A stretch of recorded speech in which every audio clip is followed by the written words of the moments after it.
Good morning साथियों, मैं अनमोल बालियान आप सभी का आपके अपने चैनल वाणी कंसेप्ट क्लासेस में हार्दिक स्वागत करता हूं, हार्दिक अभिनंदन करता हूं।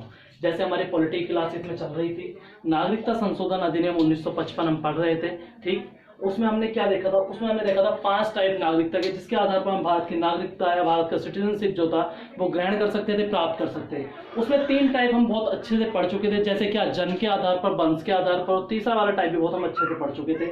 इसके बाद जो हमारा 4th नंबर पे आता है वो आता है देशीकरण द्वारा, यानी कि देशीकरण द्वारा भारत की नागरिकता को कैसे प्राप्त किया जा सकता है, या फिर प्राकृतिक रूप से भारत की नागरिकता को कैसे प्राप्त किया जा सकता है।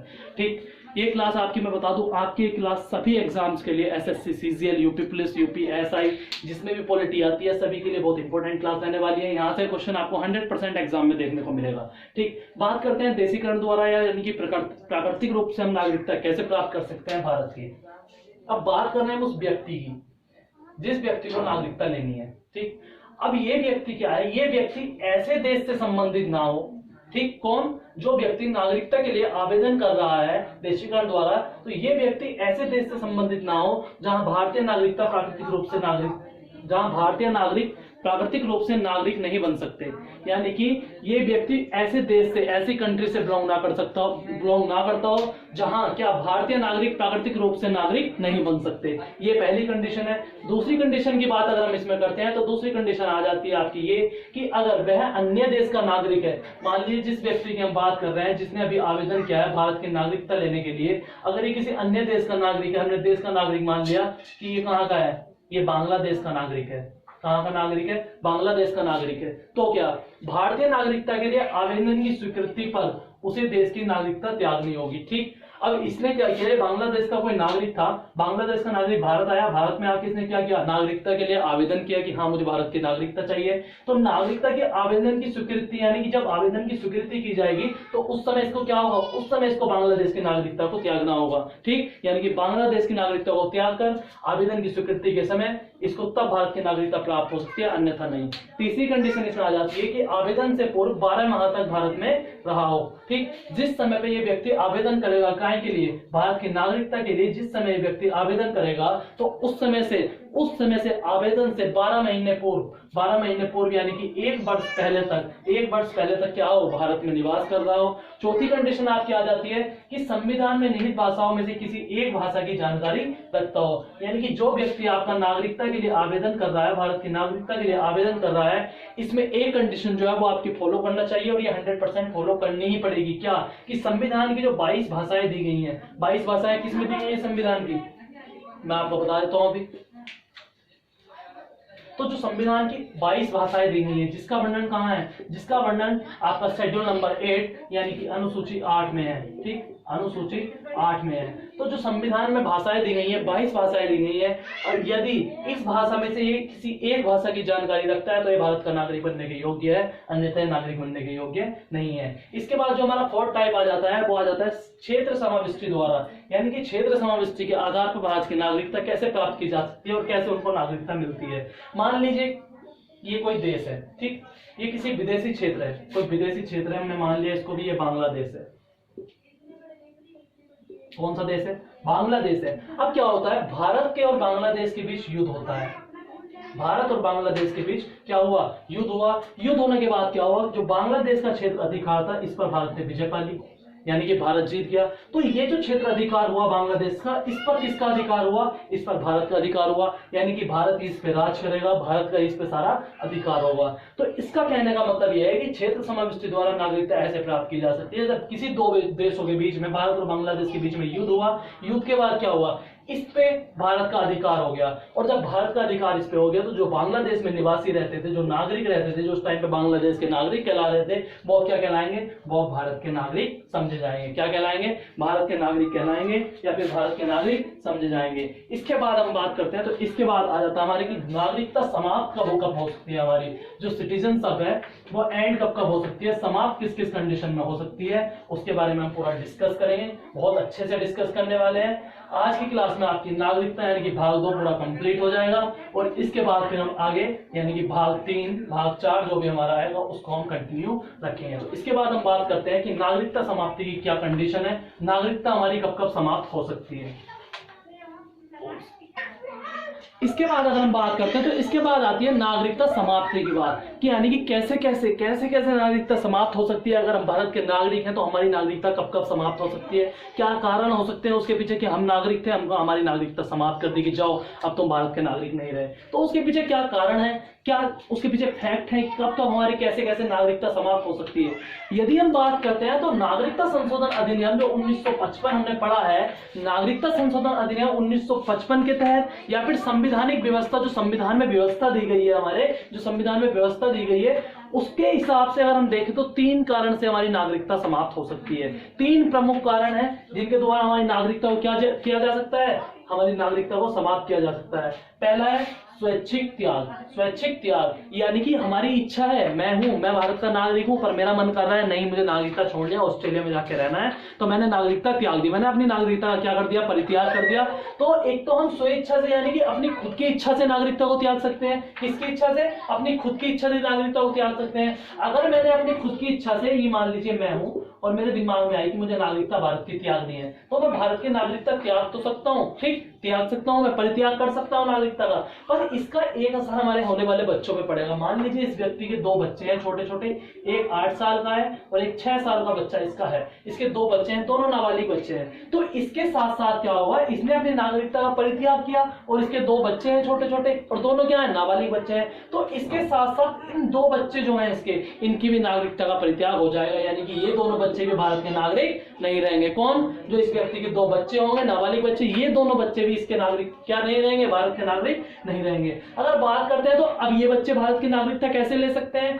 मान लीजिए ऑस्ट्रेलिया से 18 साल के हो गए, 19वें साल में बच्चे लगे, 19 साल के होने के बाद ये भारत में आते हैं कि हाँ हमारे पापा पहले नागरिक हुआ करते तो उन्होंने नागरिकता का परित्याग कर दिया, हमें भारत की क्या चाहिए, नागरिकता चाहिए। तो अब इन्हें क्या करना पड़ेगा, 18 साल के ऊपर यानी कि 18 साल से ऊपर के जब हो जाएंगे तो तभी ये आके प्रार्थना पत्र देकर भारत की नागरिकता को प्राप्त कर सकते हैं। अन्यथा जब तक ये नाबालिग रहेंगे, 18 साल से नीचे के रहेंगे, तब तक ये भारत के नागरिक नहीं रहेंगे, क्योंकि इनके पिताश्री ने क्या कर दिया, इनके पिताश्री ने अपनी खुद की इच्छा से नागरिकता का त्याग कर दिया। इसके बाद जो दूसरा आपका आ जाता है, यानी कि जब बर्खास्त कर दी जाए नागरिकता, यानी कि देश ने अपने आप बर्खास्त कर दी कि मौज करो। अब क्या होता है, जब कोई व्यक्ति, मान लीजिए ये व्यक्ति है, इसने भारत में बिना कुछ बताए इसने क्या कर लिया, ऑस्ट्रेलिया की जाके नागरिकता ग्रहण कर ली। कहां की, ऑस्ट्रेलिया की इसने नागरिकता ग्रहण कर ली। तो जैसे ही ये ऑस्ट्रेलिया की नागरिकता ग्रहण करेगा तो संविधान में ऐसी व्यवस्था की गई है कि ऑटोमेटिक इस व्यक्ति की नागरिकता भारत से समाप्त कर दी जाएगी, यानी कि ये ऑस्ट्रेलिया की नागरिकता प्राप्त करते ही भारत का नागरिक नहीं रहेगा या ना माना जाएगा। ठीक, तो भारत के नागरिक ये नहीं माना जाएगा कब, जब ये किसी अन्य देश, ऑस्ट्रेलिया, बांग्लादेश, पाकिस्तान, किसी भी देश की नागरिकता अगर प्राप्त कर लेता है तो ये भारत का नागरिक नहीं माना जाएगा, इसको भारत की नागरिकता से क्या दिया जाएगा, बर्खास्त कर दिया जाएगा। तीसरा मेथड आ जाता है, यानी कि जब नागरिकता से वंचित कर दिया जाए। नागरिकता से वंचित व्यक्ति कब हो सकता है, तो पहला आपका पॉइंट है, यदि नागरिकता फर्जी तरीके से प्राप्त की हो, यानी कि मैं व्यक्ति हूं, अब मैंने आवेदन पत्र द्वारा नागरिकता प्राप्त की और मैंने अधिकारियों को क्या खिला दिया, पैसा खिला दिया। वहां जैसे आप आधार कार्ड में देख रहे होंगे आजकल फर्जी आधार कार्ड दबा के चल रहे हैं, फर्जी पहचान पत्र बन रहे हैं। हालांकि यहाँ पे अगर ड्राइविंग लाइसेंस की भी बात करोगे तो आईटी ऑफिस में जब आप जाते हो तो 3000 रुपए वकील को पकड़ा दो, वो सारा काम अपने आप कर देगा, चाहे आपको गाड़ी चलानी आती हो चाहे ना आती हो। तो वैसे ही इसमें अगर तुमने किसी भी फर्जी तरीके से नागरिकता प्राप्त की है और उसका पता चलता है तो आपको भारत की नागरिकता से वंचित कर दिया जाएगा। दूसरा पॉइंट इसमें आता है कि संविधान के प्रति अनादर, यानी कि संविधान के प्रति जो हमारे संविधान में रूल्स एंड रेगुलेशन दिए गए हैं उनको अगर हम फॉलो नहीं करते हैं, उनका अनादर करते हैं, उनका आदर नहीं करते हैं, तो भी हमें क्या कर दिया जाएगा, भारत की नागरिकता से वंचित कर दिया जाएगा। तीसरा पॉइंट आ जाता है, यदि ये व्यक्ति है, कौन, ये एक व्यक्ति है राम, ठीक, अब क्या हुआ, भारत और पाकिस्तान का युद्ध हो जाता है, भारत और पाकिस्तान का युद्ध हो जाता है। अब ये व्यक्ति क्या करता है, अब ये हमारा पाकिस्तान क्या है, हमारा शत्रु देश है।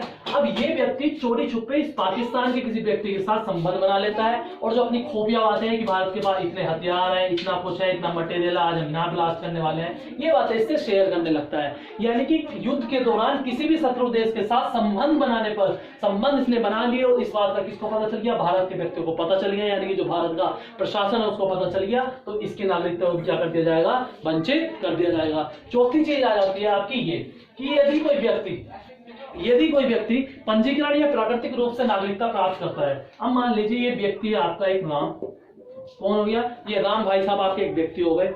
अब इन्होंने जो नागरिकता प्राप्त की है वो पंजीकरण द्वारा की है। किसके द्वारा? पंजीकरण या फिर देशीकरण, यानी कि प्राकृतिक रूप से इन्होंने क्या की है? भारत की नागरिकता प्राप्त की है। अगर इन दो तरीकों से इसने ये नागरिकता प्राप्त की है, ठीक। और इसके बाद क्या होता है? इसके बाद ये होता है कि ये अन्य देश का व्यक्ति था, इसने नागरिकता तो प्राप्त कर ली भारत की। अब ये अगर किसी अन्य देश में, भारत के बाहर किसी अन्य देश में 2 साल के लिए जेल में बंद हो जाता है, इसने कोई अपराध कर दिया है, 2 साल के लिए जेल में बंद हो जाता है, तो इसे इसकी नागरिकता से, यानी कि भारत की नागरिकता से वंचित कर दिया जाएगा। सामान्य व्यक्ति के लिए नहीं है, जो पहले से भारत का नागरिक है और 2 साल या 10 साल भी बंद हो जाएगा तो भी भारत से उसकी नागरिकता नहीं जाएगी। पर अगर ये व्यक्ति जिसने पंजीकरण या देशीकरण प्राकृतिक रूप से नागरिकता को प्राप्त किया है और ये कोई अपराध कर देता है और किसी अन्य देश में 2 वर्ष तक जेल में बंद रहता है, यानी कि 2 वर्ष की इसे कारावास हो जाता है, किसी भी कैद में रहता है, तो इसके होने पर भारत की नागरिकता से इसे वंचित कर दिया जाएगा। किसे? उस व्यक्ति को जिसने पंजीकरण या देशीकरण द्वारा या प्राकृतिक रूप से भारत की नागरिकता प्राप्त की है।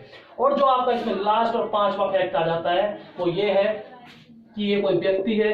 अब ये व्यक्ति क्या है? ये भारत से बाहर, भारत का नागरिक है। ये कौन है? ये भारत का नागरिक है, परंतु क्या ये ऑस्ट्रेलिया में रह रहा है 7 वर्ष से लगातार। 7 वर्ष से मम्मी पापा की याद नहीं है, ये लगातार 7 वर्ष से ऑस्ट्रेलिया में रह रहा है। यदि कोई व्यक्ति भारत से बाहर 7 वर्ष तक लगातार किसी भी अन्य देश में रहता है तो उसकी नागरिकता ऑटोमेटिक खत्म हो जाती है भारत से, यानी कि उसे उसकी नागरिकता से वंचित कर दिया जाता है। इतना क्लियर हुआ आपको? पांचों चीज क्लियर हो गई। स्वेच्छा से बर्खास्त कर दिया जाए और वंचित कर दिया जाए। जो आपका मेन है वो आपका वंचित कर दिया जाए। इसमें क्योंकि हमारे ज्यादा फैक्ट बनते हैं, पहला फैक्ट दोबारा सुन लीजिए। नागरिकता फर्जी तरीके से प्राप्त की है तो भी नागरिकता से वंचित किया जा सकता है। संविधान के प्रति अनादर से पेश आता है तो भी नागरिकता, और युद्ध के दौरान किसी शत्रु देश के व्यक्ति से संबंध बनाने पर भी इसकी नागरिकता खत्म हो सकती है। चौथा आपका जाता है पंजीकरण या प्राकृतिक रूप से अगर इसने नागरिकता प्राप्त की है और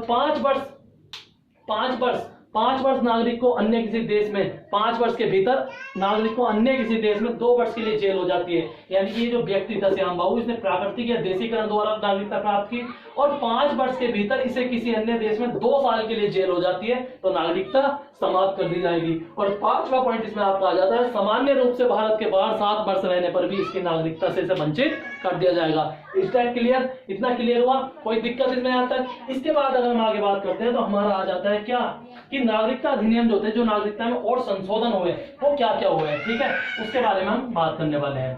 ये आपका बहुत महत्वपूर्ण रहने वाला है क्योंकि नागरिकता संशोधन अधिनियम जो था 1955 का, इसमें काफी सारे हमारे संशोधन किए गए जो बहुत महत्वपूर्ण है। इसमें से एक संशोधन जो है हमारा नागरिकता संशोधन अधिनियम 2016, ये हमारा नवीनतम रहा है और जो हमारे पेपर की दृष्टि से अति महत्वपूर्ण है। वो मैं आपको बता दूंगा कि इसमें कब कब संशोधन किए गए, कितने संशोधन किए गए, वो सारा हम डिटेल में बात करने वाले हैं।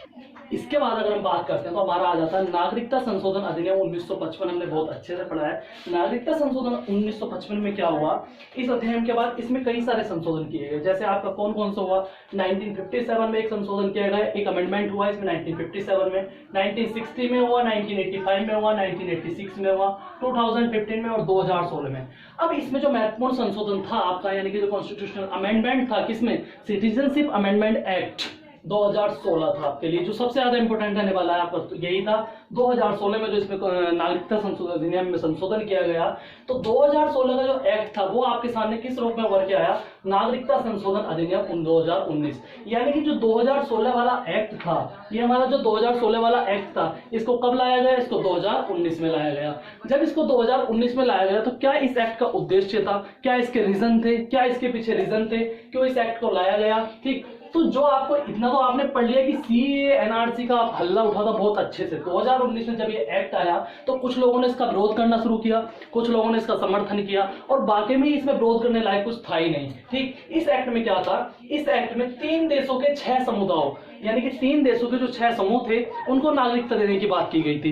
पर इस एक्ट का क्या किया? इस एक्ट का लोगों ने विरोध किया कि नहीं, इससे जो मुस्लिम लोग हैं उनकी नागरिकता छिन जाएगी, हमेशा के लिए भारत के नागरिक नहीं रहेंगे। जबकि ऐसा इस एक्ट में कुछ नहीं था। इस एक्ट को अगर पढ़ते हैं तो इसमें कहा गया था कि जो अफगानिस्तान, बांग्लादेश और पाकिस्तान, यानी कि अफगानिस्तान, बांग्लादेश और पाकिस्तान, अफगानिस्तान की आपकी कैपिटल हो जाती है काबुल, बांग्लादेश की ढाका और पाकिस्तान की इस्लामाबाद। तीनों की कैपिटल भी हाथों हाथ ध्यान रखना। अफगानिस्तान की आपकी कैपिटल हो जाती है काबुल, बांग्लादेश की हो जाती है ढाका और पाकिस्तान की हो जाती है इस्लामाबाद। ठीक, इनके जो 6 समूह थे, इनमें जो 6 समूह थे उनको नागरिकता देने का प्रावधान किसमें किया गया?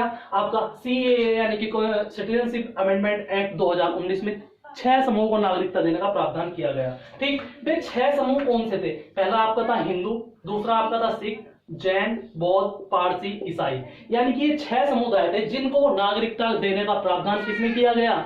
जिनको नागरिकता देने का प्रावधान किसमें किया गया? नागरिकता संशोधन अधिनियम 2019 यानी कि सिटीजनशिप अमेंडमेंट एक्ट 2019 में इसका प्रावधान किया गया कि हिंदू, सिख, जैन, बौद्ध, पारसी और ईसाई इन लोगों को नागरिकता कैसे दी जाएगी? जो किस देश से बिलोंग करते हैं? जो अफगानिस्तान, बांग्लादेश या पाकिस्तान से आपके बिलोंग करते हैं, इन देशों को कैसे नागरिकता दी जाएगी, इन देशों को नागरिकता कैसे प्रदान की जाएगी, उसके बारे में आपका कौन सा एक्ट डिफाइन करता है? आपका एक्ट डिफाइन करता है CAA 2019। ठीक, इससे आगे अगर इस एक्ट के बारे में हम बात करते हैं, अब इस एक्ट में क्या था? इस एक्ट में ये था आपका, ये जो अफगानिस्तान, बांग्लादेश और पाकिस्तान, ठीक, यहाँ के क्या थे? जो 6 समूह थे जो मैंने आपको बताया, हिंदू, पारसी, जैन। ठीक, तो इन 6 समूह को जो नागरिकता प्रदान की जाएगी वो किस बेसिक पे की जाएगी? इस चीज का डिफाइन कर दिया गया नागरिकता संशोधन अधिनियम 2019 यानी कि सिटीजनशिप अमेंडमेंट एक्ट 2019 में। इसमें सबसे पहली बात की गई कि 31 दिसंबर 2014 कट ऑफ डेट है, बहुत ध्यान रखना। अभी तक 3 से 4 बार पेपर में पूछी जा चुकी है, यानी कि 2020 के स्टार्टिंग में, यानी कि जो आपके पेपर हुए थे अभी जब लॉकडाउन खुला था, तो उसमें जो आपके पेपर होते IB के एग्जाम में भी आपको कट ऑफ डेट देखने को मिली होगी। तो 31 दिसंबर 2014 को इसमें कहा गया एक्ट में 31 दिसंबर 2014 को या उससे पहले, या कि जो व्यक्ति 31 दिसंबर 2014 को भारत में आ गए हो या इस डेट से पहले भारत में आ गए हो, चाहे वो 30 दिसंबर 2013 को आया हो चाहे 30 दिसंबर 2014 को आया हो। ठीक है, अगर उन्होंने इस डेट में इससे पहले भारत में प्रवेश कर लिया है तो वे पंजीकरण द्वारा भारत के नागरिक बन सकते हैं। कौन से लोग? ये 6 समूह के लोग जो अफगानिस्तान, बांग्लादेश और पाकिस्तान से बिलोंग करते हैं। यदि 31 दिसंबर 2014 को या इससे पहले भारत में प्रवेश कर चुके हैं तो भारत के नागरिक पंजीकरण द्वारा बन सकते हैं, अन्यथा इसके बाद जो लोग आएंगे वो भारत के नागरिक नहीं बन सकते। ठीक, दूसरी चीज क्या हुई इस बिल में, यानी कि जब ये विधेयक आया तो इस विधेयक के द्वारा संविधान के आर्टिकल 334 यानी कि आर्टिकल 334 में संशोधन किया गया। और संशोधन क्या गया? संशोधन द्वारा ये किया गया कि इसके तहत लोकसभा और विधानसभा में जो आर्टिकल 334 में आपका संशोधन किया गया, इसमें कर दिया गया कि लोकसभा और विधानसभा में जो आपकी अनुसूचित जाति होती है, यानी कि क्या शेड्यूल कास्ट होती हैं, SC ST, schedule caste, schedule tribes यानी अनुसूचित जाति और अनुसूचित जनजातियों के लिए, इनके लिए कर दिया गया, इनके लिए आरक्षण की अवधि को 10 वर्ष बढ़ा दिया गया। क्या कर दिया गया? 10 वर्ष बढ़ा दिया गया आरक्षण की अवधि को। तीसरी चीज क्या की गई? तीसरी चीज इस एक्ट के द्वारा ये की गई कि जो संसद में आपके 2 एंग्लो इंडियन होते हैं जिन्हें राष्ट्रपति द्वारा मनोनीत किया जाता था, और कहां रहते थे वो? वे लोकसभा में अपना प्रतिनिधित्व करते थे। कौन? 2 एंग्लो इंडियन सदस्य होते थे जो लोकसभा में अपना प्रतिनिधित्व करते थे, यानी कि क्या लोकसभा में अपना प्रतिनिधित्व करते थे। तो ये जो 2 एंग्लो इंडियन का समुदाय था, इनके प्रदत्त आरक्षण को समाप्त कर दिया गया, लेकिन अब एंग्लो इंडियन की जरूरत नहीं है। ठीक, तो ये था आपका नागरिकता संशोधन अधिनियम 2019। और इसमें एक चीज और याद रखना जो मैंने आपको शुरू में पढ़ाई नहीं, भारत में एकल नागरिकता का प्रावधान है। अगर आपसे क्वेश्चन पूछे कि भारत में कैसी नागरिकता का प्रावधान है, तो भारत में एकल नागरिकता का प्रावधान आपका है। ठीक, तो ये आपका था सिटीजनशिप यानी कि नागरिकता। इसके जो इंपॉर्टेंट क्वेश्चन होंगे, वन लाइनर आपके क्वेश्चन बनते हैं, तो वो मैं आपको स्टैटिक जीके की क्लास में जब कराएंगे इसमें, तो उसमें एक टॉपिक रहेगा आपका नागरिकता, उसी के बारे में आपको हम सारा करा देंगे जो वन लाइनर क्वेश्चन होंगे। और मे भी शायद हो वो डिजिटली करा दी जाए, लैपटॉप वगैरह से आपकी क्लास लेके उसमें वो करा दी जाएंगे, आपको उसमें क्वेश्चन मिलेंगे, आप बारी बारी से आंसर करते रहना। 2-3 भाग जब इसके कंप्लीट कर लेंगे तो एक टेस्ट रखेंगे, टेस्ट पे हम डिजिटल रखेंगे, उसमें क्वेश्चन होंगे, आपको टिक करने होंगे। ठीक है, तो आपको वीडियो कैसी लगी जरूर बताएं। और स्टैटिक जीके की क्लास आपकी कल फिर आएगी, तो उसे देखना बिल्कुल ना भूले। 10 बजे आपकी स्टैटिक जीके की क्लास आएगी। अब हम इसको क्या करने वाले हैं, हम इसको अल्टरनेट चलाने वाले हैं। जैसे आपका क्या होता है, आपका मैंने सैटरडे संडे फिक्स कर दिया है, सैटरडे संडे, यानी कि सैटरडे संडे को आपको 2 क्लासेस मिला करेंगी। 2 क्लासेस कौन सी? Current affair plus static GK, current affair plus static GK, यानी कि संडे और सैटरडे को आपकी 10 बजे हुआ करेगी करंट अफेयर और 11 बजे हुआ करेगी स्टैटिक जीके। और बाकी के 4 दिन जो आपके बचते हैं, Monday, Tuesday, Wednesday, Thursday, Friday, इसमें आपकी मंडे, ट्यूसडे, वेडनेसडे क्या रहेगी? आपकी पॉलिटी रहने वाली है। क्या रहने वाली है? आपकी पॉलिटी रहने वाली है। और थर्सडे फ्राइडे को हम इसमें सोच रहे हैं कि थर्सडे फ्राइडे को जिसमें चर्चाओं में मुद्दे रहते हैं, नए नए न्यूज आती रहती हैं, या जैसे आपका मैथ का कोई टॉपिक हो गया, आपका रीजनिंग का कोई टॉपिक हो गया, तो मैथ रीजनिंग के टॉपिक को भी हम इसमें साथ साथ कवर करते हुए चलेंगे, ठीक। या फिर इनकी जगह हिंदी ले लेंगे, कोई भी एक सब्जेक्ट पे, यानी कि जो हमारे पेपर की दृष्टि से अति महत्वपूर्ण है उसको हम इसमें कवर करेंगे, ठीक है। जैसे आपके पीयूष सर आ जाएंगे, पीयूष सर जैसे आपके आ जाएंगे, कुछ परेशानी के कारण भी घर से बाहर गए हुए हैं, इस वजह से आपकी क्लास नहीं हो पाई। पीयूष सर के आते ही आपकी शाम 5 बजे इंग्लिश की क्लास मिलनी शुरू हो जाएगी, और जल्द ही आपकी रीजनिंग की क्लास डेली बेसिक पे पीयूष सर शुरू करने वाले हैं, ठीक है। तो वीडियो कैसी लगी जरूर बताएं, प्लीज ज्यादा से ज्यादा सपोर्ट करें, वीडियो को शेयर करें, चैनल को सब्सक्राइब करना बिल्कुल ना भूलें। Thank you, have a nice day.